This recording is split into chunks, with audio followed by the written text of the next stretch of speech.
Vamos supor que você quer fazer um mapa conceitual a partir de um texto sobre tecido epitelial.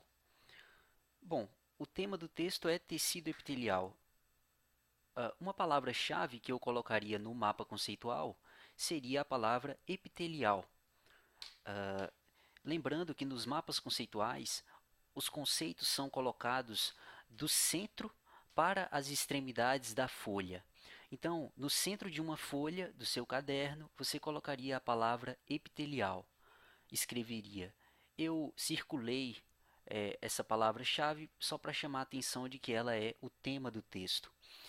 E o texto continua, o texto começa, por exemplo, dizendo que o tecido epitelial possui uma classificação funcional e uma classificação histológica. A partir dessa frase, quais palavras-chave você pegaria para colocar no mapa conceitual? Bom, eu particularmente escolhi as palavras funcional e histológica, que aí já me lembram que o tecido epitelial tem uma classificação funcional e uma classificação histológica. Então, a partir do conceito central, você puxa uma seta e coloca as palavras-chave que se relacionam. E o texto continua explicando as subdivisões da classificação funcional do tecido epitelial. E o texto diz, por exemplo, que funcionalmente o tecido epitelial é dividido em tecido epitelial de troca, tecido epitelial transportador, tecido epitelial ciliado, protetor ou secretor. A partir dessas categorias, eu escolheria as seguintes palavras-chave para colocar no mapa conceitual. Uma palavra-chave para representar cada uma dessas subclasses de tecido epitelial dentro da classificação funcional. Então, tecido epitelial de troca, eu colocaria a palavra troca, que uh, o, já me lembra do tecido epitelial de troca, para eu não colocar de novo tecido epitelial de troca, porque a palavra epitelial já está aqui. Então, eu colocaria só a palavra troca. Tecido epitelial de transportador, eu colocaria a palavra transportador. Tecido epitelial ciliado, tecido epitelial protetor e tecido epitelial secretor. Então, a partir desse conceito central, que é a palavra funcional, a classificação funcional, eu escrevo essas demais palavras que se relacionam com a classificação funcional de troca, transportador, ciliado, protetor e secretor. O texto continua dizendo que o tecido epitelial de troca permite uma rápida passagem de substâncias pela via paracelular. A partir dessa frase, quais palavras-chave você escolheria? Bom, eu escolheria as palavras rápida passagem, que aí eu já lembraria de substâncias, e paracelular, via paracelular. Vamos supor que eu não sei que significa a palavra paracelular. Eu pesquiso num dicionário e vejo que significa passagem de substância entre as células.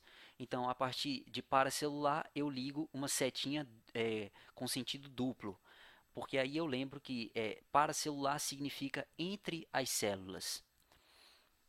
E vamos supor que no texto ele dá exemplos de tecido epitelial de troca. E ele diz que são tecidos epiteliais de troca, por exemplo, o endotélio capilar e o tecido de trocas gasosas nos pulmões. Então eu puxaria uma setinha a partir da palavra troca e colocaria EX exemplos, endotélio capilar e pulmões, que aí eu já lembraria que um exemplo é o tecido de trocas gasosas lá nos pulmões. A segunda classe que o texto traz é o epitélio transportador. A partir da palavra transportador, que eu também fiz um cubo, circulei também a palavra para destacar, para tornar mais rápida a visualização, o texto fala que o epitélio transportador possui junções de oclusão, que bloqueiam a passagem de substâncias pela via paracelular. A partir dessa frase, eu escolheria as seguintes expressões-chave para colocar no mapa: junções de oclusão, bloqueio paracelular. Porque aí eu lembraria que o tecido epitelial transportador possui junções de oclusão que bloqueiam a passagem de substâncias pela via paracelular. O autor do texto, vamos supor que ele continua dizendo que, como a via paracelular é bloqueada, o transporte no epitélio transportador ocorre pela via transcelular, e isso permite uma maior seletividade.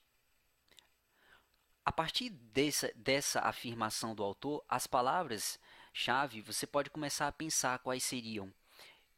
Eu escolheria as seguintes palavras-chave: transcelular. Como a via paracelular é bloqueada, a via transcelular. Mas vamos supor que eu não sei o que é a via transcelular.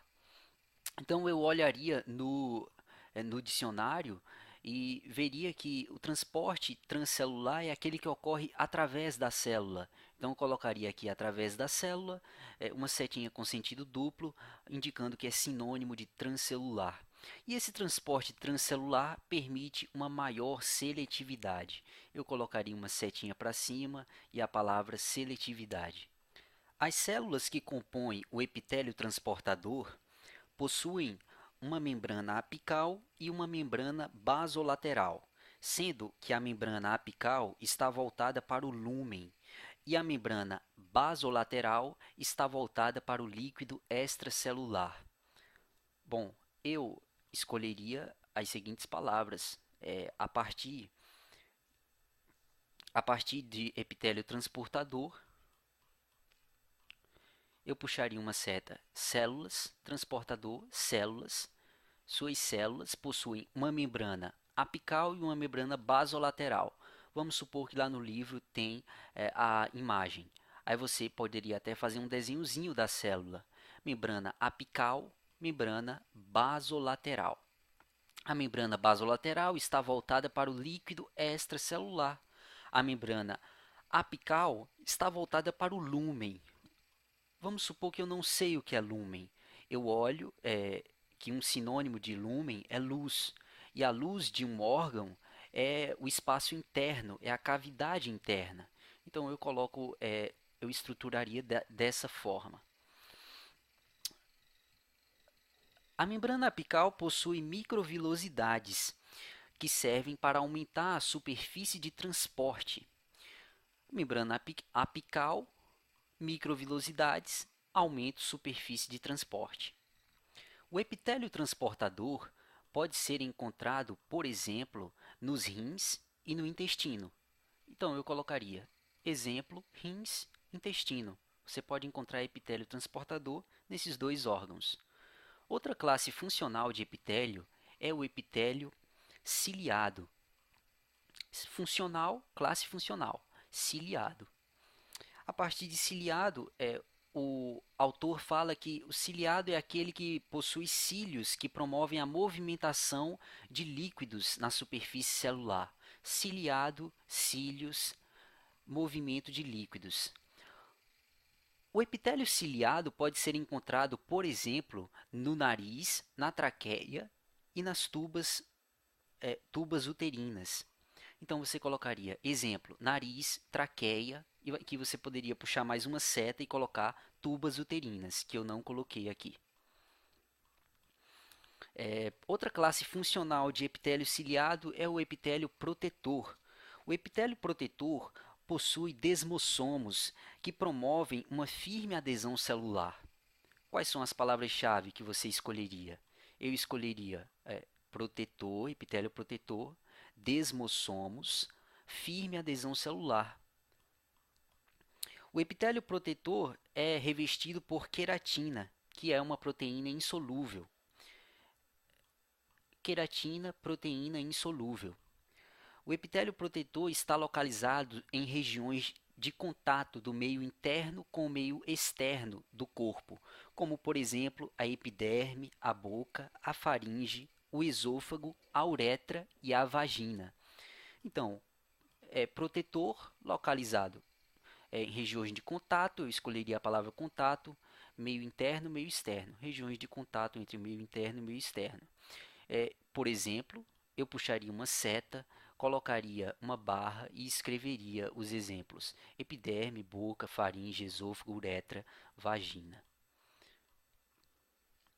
Bom, e uma última classe de epitélio, uma última classe funcional dos epitélios seria o epitélio secretor. E vamos supor que o texto fala que o epitélio secretor, existem epitélios secretores que produzem esteroides. Nos epitélios secretores produtores de esteroides, as células possuem um extenso retículo endoplasmático liso, produtor de esteroides que são armazenados em gotas de lipídio. Eu escolheria as palavras secretor esteroides, extenso retículo endoplasmático liso, gotas de lipídio. Também há epitélios secretores produtores de proteínas. Nesses epitélios, as células possuem um extenso retículo endoplasmático rugoso, que produz proteínas que são armazenadas em grânulos secretores. As palavras-chave que eu escolheria são proteínas, extenso retículo endoplasmático rugoso, grânulos secretores. Aí eu já saberia que as proteínas são armazenadas em grânulos secretores. E o texto é concluído dizendo que os epitélios, o tecido epitelial, também possui uma classificação histológica. E a classificação histológica é subdividida em pelo menos duas. Uma que é baseada no número de camadas e uma que é baseada na forma da célula da camada superficial. Em relação ao número de camadas, o epitélio pode ser considerado simples, quando tem uma única camada, ou estratificado, quando tem mais de uma camada. Epitélio simples, uma única. Epitélio estratificado, mais de uma. Perceba que eu não escrevi mais de uma camada, porque aqui atrás já tem a palavra camadas, então eu não preciso repetir. Isso é um ponto importante nos mapas conceituais. E em relação à forma da célula da camada superficial, os epitélios podem ser classificados em escamoso, colunar ou cuboidal. Em relação ao escamoso, por exemplo, um sinônimo para epitélio escamoso é epitélio pavimentoso. E aí eu vejo lá uma imagem no livro e eu desenho aqui uma esquematização de um epitélio pavimentoso, que aí eu já vou lembrar que são células mais achatadas que lembram um pavimento. Em relação à forma da célula, também pode ser classificado em colunar, mas um sinônimo para colunar é prismático. E o autor coloca lá uma imagem de epitélio prismático e eu esquematizo no meu mapa conceitual, por exemplo. Em relação à forma da célula na camada superficial do epitélio, os epitélios também podem ser classificados em cuboidal. Eu colocaria a palavra cuboidal e esquematizaria aqui um epitélio cuboidal. Bom, então aqui está o nosso mapa conceitual como um todo, como ele ficaria. Perceba que a partir de um conceito central, nós podemos chegar nas diversas relações que ele pode ter.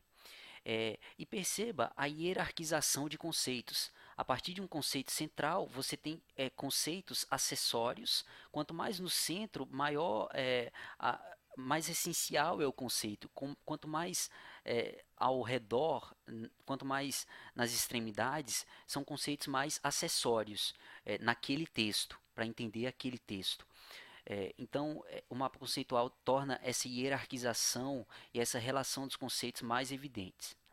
Se esse vídeo te ajudou, fique à vontade para compartilhar. Até o próximo.